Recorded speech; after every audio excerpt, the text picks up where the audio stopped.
વળી કહે છે અવતાર ખોટા રે, ચૈતન્યમાં કોણ નાના મોટા રે. કહે છે 24 પ્રભુના રૂપ રે, ત્યારે બીજા તે કેના સ્વરૂપ રે. સર્વે રૂપે રમે એક રામ રે, નથી દેવ દાનવ નર વામ રે. પશુ પંખી સ્થાવર જંગમ રે, તેની ગોતી કાઢો તમે ગમ રે.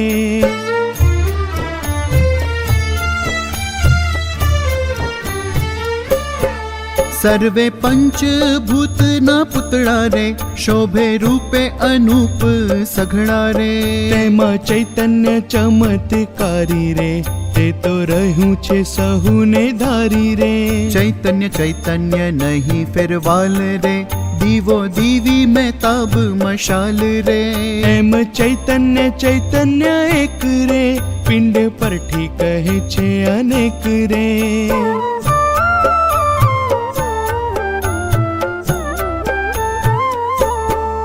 એમ શાસ્ત્ર સુણી શુભ મતી રે, નથી રહેતી તે નર ને રતી રે. એમ કહે છે કુલક્ષણ કથી રે, જેને કોઈની પ્રતીતિ નથી રે.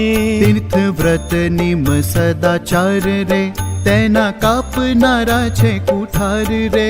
એવા જ્ઞાની ઘરો ઘરે ગણા રે, ભર્યા ભારે કળી મણ તણા રે.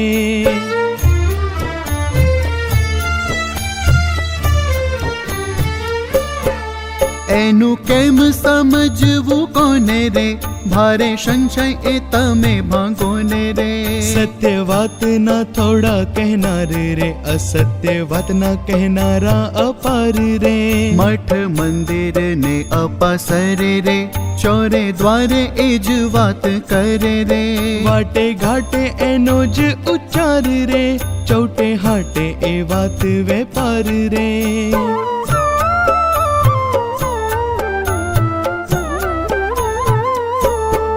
ભટ્ટ પંડિત ને જે પુરાણી રે, ભેક ભક્ત વધે છે એ વાણી રે. ગુરુ સંત જૂઠા જગ ડોલે રે, તે પણ એમ ના એમ જ બોલે રે. કહે છે ખાઓ પીવો ખૂબી કરો રે, સિદ્ધ કોઈના ડરથી ડરો રે. નરક સ્વર્ગ ને નથી ચોરાશી રે, ખરી વાત માની લિયો ખાશી રે.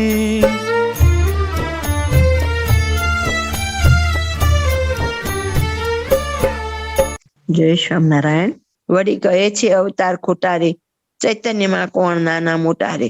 હવે અહીંયા શાસ્ત્રની વાત હતી, હવે શું કે આ 24 અવતાર થયા ને બધું કોણ જોવા ગયું? આ બધી વાત ખોટી છે.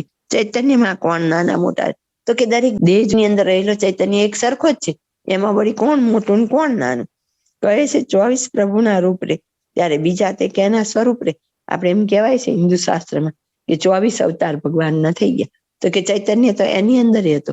સામાન્ય માણસો છે એની અંદર પણ ચૈતન્ય, તો પછી 24 જ કેમ અવતાર કહેવાના? એમ તો બીજા જે બધા છે એ કોના સ્વરૂપ છે? સમાજમાં ઘણા બધા, આપણે તો અહીં નામ શું લઈએ, પણ એવા બધા કેટલા બધાની ફિલોસોફી કેટલી હલકી, જેની કોઈ આપણી સમજણમાં ન આવે, એટલી લિમિટ બહારની. એટલે એવાની તો વાત કે શબ્દ કે શાસ્ત્ર ભૂલે ચૂકે અડાય નહીં, ચોખ્ખી ના જ પાડી દેવાય, ખોલાય નહીં. 1-2 વાર એમની વાતો મીઠી લાગે, પણ ધીમે ધીમે ધીમે આપણે સાર લઈ લઈશું, પણ ના, એના શબ્દ ધીમે ધીમે આપણે અંદર અસર કરે. ગમે એ સારો શબ્દ સાંભળશું તો એ અસર કરશે, ખરાબ શબ્દ સાંભળશું તો એ અસર કરશે, અને ધીમે ધીમે એ આપણને ક્યારે પતન તરફ લઈ જાય એ ખબર પડતી નથી. અને પછી એકવાર પતનમાં પડી ગયા પછી બહાર નીકળાતું નથી. સર્વે રૂપે રમે એક રામ રે, નથી દેવ દાનવ નર વામ રે. એટલે કે જે કોઈ સંસારમાં જેટલા સ્વરૂપ દેખાય છે, સ્ત્રી પુરુષ દેવ કે દાનવ, બધાની અંદર એક જ ભગવાન છે ને એક જ ચૈતન્ય છે. પશુ પંખી સ્થાવર જંગમ રે, તેની ગોતી કાઢો તમે ગમ રે. તો કે આ બધા છે એની અંદર તમે જો ચૈતન્ય તો એક સરખો જ છે. સર્વે પંચભૂતના પુતળા રે, શોભે રૂપે અનુપ સઘળા રે. તો કે અંતે તો બધા પંચભૂતના પુતળા જ છે, પણ દરેકના આકાર દેહના જુદા જુદા છે, એટલે બધા જુદા જુદા દેખાય છે. તેમાં ચૈતન્ય ચમત્કારી રીતે તો રહ્યું છે સૌને ધારી રે. વાતે આ લીટી પૂરતી વાત એ સાચી છે કે આ બધા એની અંદર કરામત શું છે? તો કે એની અંદર રહેલો ચૈતન્ય, એને જ આ બધા દેહને ધારેલા છે. ચૈતન્ય નહીં ફેર વાલ રે, દીવો દીવી મેં તાબ મસાલ રે. વાલ જેટલું, અણુ જેટલું આપણે કહીએ તો કે એ બધા ચૈતન્ય ની અંદર એક અણુ જેટલો ફરક નથી. દીવો દીવી મહેતાબ ને મસાલ, મૂળ તો બધાની અંદર અગ્નિ જ રહેલો છે ને, કોઈમાં નાનો અગ્નિ ને કોઈમાં મોટો, પણ મૂળ બધાની અંદર એક અગ્નિ જ રહેલો. એમ ચૈતન્ય એક રે, પિંડ પરથી કહે છે અનેક રે. એમ દરેક ની અંદર રહેલો ચૈતન્ય એક જ છે, પણ દેહ જુદા જુદા છે. પિંડ એટલે દેહ, પરથી એટલે જોઈ, તો કે દેહ જુદા જુદા છે એટલે આપણને બધા ચૈતન્ય જુદા જુદા દેખાય, બાકી બધા ચૈતન્ય એક સરખા જ છે. આ બધી આ ખોટી દલીલો છે. આટલું જ જો કોઈને અડધું સંભળાશે તો એમ થાય સાચી ફિલોસોફી આ છે. ના, આ તો પ્રશ્ન પૂછે છે કે સંસારમાં આવી વાતો થાય છે તો આ વાત સાચી છે કે ખોટી છે. એમ શાસ્ત્ર સુણી શુભમતી રે, નથી રહેતી તે નરને રતી રે. આવું બધું આવા શાસ્ત્રો જયારે સાંભળવામાં આવે છે ત્યારે એ નર એટલે કોઈ પણ વ્યક્તિ, એની અંદર એક રત્તી ભારે સારી બુદ્ધિ રહેતી નથી. એમ કહે છે કુલક્ષણ આ કથી રે, જેને કોઈની પ્રતીતિ નથી રે. જેની અંદર સારા લક્ષણ નથી એવા હોય એમને કોઈનો વિશ્વાસ, પ્રતીતિ એટલે વિશ્વાસ જ આવતો નથી. પછી તીર્થ વ્રત નિયમ સદાચાર રે, તેના કાપનારા છે કુઠાર ને. તો કે તીર્થ બનાવ્યા કે આ બધા વ્રત નિયમ ને એવું બધું જે બનાવવામાં આવેલું છે સંસારમાં, અત્યારે મોટા ભાગનાની ફિલોસોફી યુવા વર્ગની એવી થઈ જ ગઈ ને. મંદિરો શા માટે? મંદિરો શા માટે? હોસ્પિટલો બાંધો અને ગરીબોની મદદ કરો. તો હોસ્પિટલમાં જવું જ ન પડે એવું કાર્ય તો આ તીર્થ કરે છે. મંદિરો હોય, મંદિરોની અંદર ચાલતી સાત્વિક પ્રવૃત્તિઓ હોય, એમાં સત્શાસ્ત્રોનું સત્પુરુષો થકી વાંચન પઠન થતું હોય. અત્યારે આપણા ધારો કે પ્રસંગ ચાલે છે તો એમાં વ્યસન મુક્તિની ઝુંબેશ કેટલી બધી હોય, તો એનાથી એટલા જીવ વ્યસન મુક્તિમાં જોડાશે એટલે એનો એક ખર્ચો ઓછો થઈ જશે, એટલે એના ઘરમાં એમ શાંતિ આવશે. બીજું એને રોગ નહીં થાય, તો એને હોસ્પિટલ નહીં જવું પડે. તો હોસ્પિટલો જાજી બાંધવા કરતા હોસ્પિટલમાં જવું ન પડે એવા તીર્થ તૈયાર કરે છે. તો વાંધો શું તમને? થિયેટર બંધાય આટલા બધા નવા નવા, આ મોબાઈલમાં હવે તો પિક્ચર આવી ગયા, તો પછી થિયેટરમાં પિક્ચર જોવાની જરૂર જ ક્યાં? તો આજ તો આધુનિક વળી મલ્ટીપ્લેક્સ ને કેવા કેવા તો શું કહેવાય થિયેટરો બનાવીએ છે. એનો કોઈ વિરોધ નથી કે થિયેટર શા માટે, હોસ્પિટલ બાંધો. પણ મંદિર બાંધે તો આજના આધુનિકો એમ કે મંદિરો શા માટે? પાછા વળી એવી દલીલ કરે કે તો મંદિરોમાં દાન શા માટે? આ બીજો પ્રશ્ન પાછો. તો મંદિરો તો આપણી સંસ્કૃતિ છે. મંદિરો નહીં રહે તો આગળ આપણો સત્સંગ એટલે કે આપણી જે બધી પરંપરાઓ છે સંસ્કાર ની, એ બધી કેવી રીતે રહેશે? આપણા બધા મંદિરો જૂના હતા એ તોડી અને જેને અધર્મીઓએ એની ઉપર કબજો કરી લીધો. આખું જે આપણું કાશ્મીર પંડિતોનું હતું એ આજે બધું જ મુસ્લિમના હાથમાં જતું રહ્યું. ક્યારે? આપણે બધા ધીમે ધીમે આવી રીતે બધું ધર્મ છોડતા ગયા ત્યારે ધર્મ માટે થઈને લોકોએ કેટલા બલિદાન આપેલા છે. અને આપણે આજ બધા ધર્મ કેવો સગવડિયો ધર્મ કરી નાખ્યો. એકદમ જેટલી આપણને અનુકૂળતા, પેલા આપણે જે તે વ્યક્તિને હજી આપણે આપણો કચરો લેવા આવવા વાળા હોય એને લગભગ બધા આપણે હશે એમ લગભગ જડવાતું હશે, અડતા નહીં હોય. પણ હોટલમાં જઈએ કે કેટરિંગ નું ખાઈએ ત્યારે એમના હાથનું આરામથી જમી આવે. એ પીરસનારા કેવા હોય, એની વિચારસરણી કેવી હોય. પેલા આપણે વર્ણ અને આશ્રમ પ્રમાણે જમણવાર થતા. બ્રાહ્મણ હોય આ જ્ઞાતિનું નો અડે, આ જ્ઞાતિ આ બધું ને એવી મૂકી અને કેવા આચાર વિચાર વાળું એ બધાની અસર હોય છે. તો આપણે એ બધી જ વસ્તુનું ખંડન કરી નાખ્યું, એવું કઈ હોય જ નહીં. એવા જ્ઞાની ઘરોઘર ગણારે, ભર્યા ભાડી મળતણારે. તો કે એવા જે અત્યારે જ્ઞાની છે આવા ખોટા જ્ઞાનીની વાત છે. તો કે એવા અત્યારે દંભી જ્ઞાનીઓ તો ઠેર ઠેર છે. આપણે વચ્ચે થઈ ગયા સાંઈ બાબા, ઓલા એક પકડાણા એ તો વળી ઓલા એને તો જે દિવસે સજા થઈ દિવસે બધે 144 કલમ રામ રહીમ શું હતો. એવા નહીં માનવા વાળા આપણે તો ઈ ખોટો નથી. હું તો કહું એને માનવા વાળા ખોટા. એમની બુદ્ધિ ક્યાં ગઈ? આપણી બુદ્ધિ ક્યાં જાય છે? તો આપણે એવા ગુરુઓને માની. કેમ? તો કે આ શાસ્ત્ર ને બધા આપણે નેવે મૂકી દીધા છે એટલે આપણે માનીએ.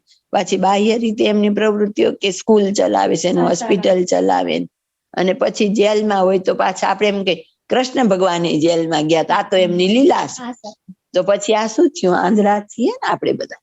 તો કે આ એટલે અહીંયા આ બધી વાત છે એની જ છે. એનું કેમ સમજવું? કોને રે ભારે સંશય એ તમે ભાંગો ને. એટલે મુમુક્ષ છે એ મુક્તને પ્રશ્ન પૂછે કે આવા બધા સંસારમાં બહુ છે તો એનું અમારે કેમ માનવું? એમ સત્ય વાતના થોડા કહેનાર રે, અસત્ય વાતના કહેનાર અપારા રે. એટલે કે સંસારમાં સાચું કહેનારા તો જૂજ જ છે અને અસત્ય કહેનારા તો ઘેર ઘેર છે. આ તો વ્યક્તિ એટલે આમાં આગળ આવશે કે ઉપદેષ્ટા એવા ઘણા બધા પંડિત થઈ ગયા, વિદ્વાન થઈ ગયા, બેનો બધી કથા કરવા માંડી. તે મને એમ થાય કે બધી બેનો વ્યાસપીઠ ઉપર બેસીને કથા કરે છે તે એને તો કથાની લઈ લીધી હોય તારીખ પહેલા, બરાબર, આવડું મોટું આવ્યું તે બસ વચ્ચે ટાઈમમાં નહીં થતી હોય છે બધી નાની તો એ બધી પાડતી નહીં હોય ને પોથી લઈને બેસતી. હવે એ શું આપણું સંસારમાં ઉજળું કરી દેવાના હોય? તોય આપણે કોઈ સમજવા જો કે પાડવું જ આપણે જ નથી તો પછી એમાં વાત એક જ છે, આપણને એવા ગુરુ ત્યારે જ ગમે છે જ્યારે આપણે વિષયનું પોષણ જોઈએ છે. આપણી અંદર વિષય છે એનું પોષણ જોઈએ છે એટલે આપણને એવા વિષય પોષે એવા જ જોઈએ છીએ. પછી ધીમે ધીમે આ તો જનરલ સમાજની વાત, પણ જો આપણા સંપ્રદાયમાં કેટલાય ટાઈમમાં પાડવાનું છૂટી ગયું, હોટલનું ખાવું કરવું, કોઈ સદાચાર ન રહ્યો અને તોય પાછા બધા મૂર્તિમાં. આ ધીમે ધીમે બધે ફેલાતું જાય. પછી એમાંથી એક મુઠ્ઠી ભર રહી જાય. એટલે આ ધર્મ નિયમ ને એ બધું તો જરૂરી છે નહીં છે. તો કે મઠ મંદિર ને પાછરે ચોરે દ્વારે એ જ વાત કરે રે. હવે એ વાત ક્યાં આવી? તો કે સમાજમાં જ ન રહી, મઠ મંદિર ને ચોરે બધે જે ઉપદેશ દેનારા હોય ને બધા આવા થઈ ગયા. એમ આ લીટી તો જો કેટલી સમજવા જેવી છે કે ત્યાં બેસીને જે ઉપદેશ આપે છે ને એ શું કરે? તો કે આપણને રાજી રાખવાની, આપણા ઇન્દ્રિયોને રાજી રાખવાની વાત જ કરશે, ધર્મ નિયમ પાડવાની વાત નહીં કરે. મુનિ સ્વામીની વાતમાં છે કે નિત્યાનંદ સ્વામીએ કીધેલું કે જ્યારે મોટા મોટા અદ્રશ્ય થઈ જશે ત્યારે મંદિરો સોનાના થશે પણ આવું કેનારા ક્યાંય નહીં મળે. આ વાત મુનિ સ્વામીની વાતમાં પણ છે જ, અને છે જ હકીકત. આજે કોઈને અડખામણું થવું જ નથી. આમ ધર્મ પાડવા જોઈએ, આમ વિષય જીતવા જોઈએ, આવા શણગાર મેકઅપ આતે બાપા કે દેહના શણગાર ટાળી નાખવા, એવી વાતો તો કોઈને ગમશે જ નહીં. ઉત્સવ સમય નિમિત્તે તે પંચ વિષયના પોષણ કરે ને એવું ગમશે અને ત્યાં જ આપણે જશું. કેમ? તો કે આપણને એમાં જલસા મળે છે ને. એ તો પાછા ધર્મની ઓથે કરેલા પાપ છે એ બધા. તો એમ એ કરતા તો બહાર કરે અને કોઈ પ્રોબ્લેમ જ. વાટે ઘાટે એનો જ ઉચ્ચાર રહે, ચોટે હાટે એ વાત વેપાર રહે. વાટે ઘાટે રસ્તામાં, ચોટે હાટે એટલે ચોરો, પેલા ગામમાં ચોરો હતો, હાટ એટલે દુકાન. આ બધી આવી જ વાત કે ભાઈ હવે આજના યુગ પ્રમાણે આ બધી વાત જા દો, હવે તો વૈજ્ઞાનિક થઈ ગયું, આ તો સ્ત્રીઓનું સહજ જ કહેવાય. એટલે એમાં કઈ પાડવા બાળવાનું કઈ હોય નહીં. એ તો જૂના સમયમાં બહેનોને આરામ નહોતો મળતો એટલે એને આરામ મળે એના માટે જ આ બધા નિયમ હતા. તે આરામથી એ વખતે કોઈ આરામ નહોતું કરાવતું. કેટલા કપડા ધોવડાવતા હતા, કોલસા ભંગાવતા હતા, ફળિયાના કામ કરા, કઈ હુવાડી કોઈ નહોતું રાખતું. કામ તો ત્યારે હતા. અને અત્યારની એમ કહીએ આપણે કે એને કામ ત્યારે હતું, અત્યારની તો વધારે રખડે છે, નોકરીઓ કરવા જાય છે, રખડપટ્ટી કરવા જાય, ઓલી ખેલાડીઓ તરીકે રમે છે. તો શ્રમ તો અત્યારે કરે જ છે. પણ આપણે ધર્મને નેવાય મૂકવા, સબરીમાલા મંદિરમાં કઈ બહુ તો ડિટેલ ન ખબર હોય પણ આમાં હેડલાઈન કઈ સ્ત્રીઓને પ્રવેશ નહોતો તેના માટે લડત આપી, ટાઈમમાં હોય ત્યારે મંદિરમાં નહીં જવાનું. તો કે એવા પ્રતિબંધ ઉઠાવો. જો ઘરે ઘરે આવા બધા થાય. પછી હવે ભટ્ટ પંડિત ને જે પુરાણી રે, ભેખ ભક્ત વધે છે વાણી રે. હવે કે ભટ્ટ એટલે પેલા ટીપડો લઈને ભટ્ટ આવતા બ્રાહ્મણ, પંડિતો પુરાણી એટલે કથા કરનારા મોટા, અને ભેખ એટલે ભગવા કપડા વાળા, અને ભક્તો. આ બધા આવી જ વાતો બોલે છે. હવે તો ઘરે ઘરે બધા ના ગુરુ આશીર્વાદ આપી છે, જાઓ તમારો છેલ્લો જન્મ થઈ ગયો, બધા તમે શું કરો છો શું નહીં હવે બધા શીખી ગયા છે. એવું ગુરુ સંત જૂઠા જગે ડોલે રે, તે પણ એમના એમ જ બોલે રે. ગુરુ સંત બધા આ જગતમાં જૂઠા છે ની તો બહુ ડોલે છે. અને એ બધા આવી જ વાતો કરે છે કે ધર્મ નિયમ વ્રત આ બધું જવા દો. એ બધી ઈ જમાનાની વાતો. અત્યારે કળિયુગમાં તો ફક્ત ને ફક્ત નામ સ્મરણ કરો એમાં બધું આવી ગયું. આવું કેનારા જ અત્યારે મળે છે. કહે છે ખાઓ ખૂબ, પીવો ખૂબી કરો રે, સિદ્ધ કોઈના ડરથી ડરો. ખાઓ પીવો ને જલસા કરો. મનુષ્ય જન્મ શેના માટે આવ્યો છે? આપણને ભગવાને આટલું બધું છે ભૂખ્યા રહેવા આપ્યું છે? 11 કરવી તો કે જેને ખાવા ન મળતું હોય ને એ કરે.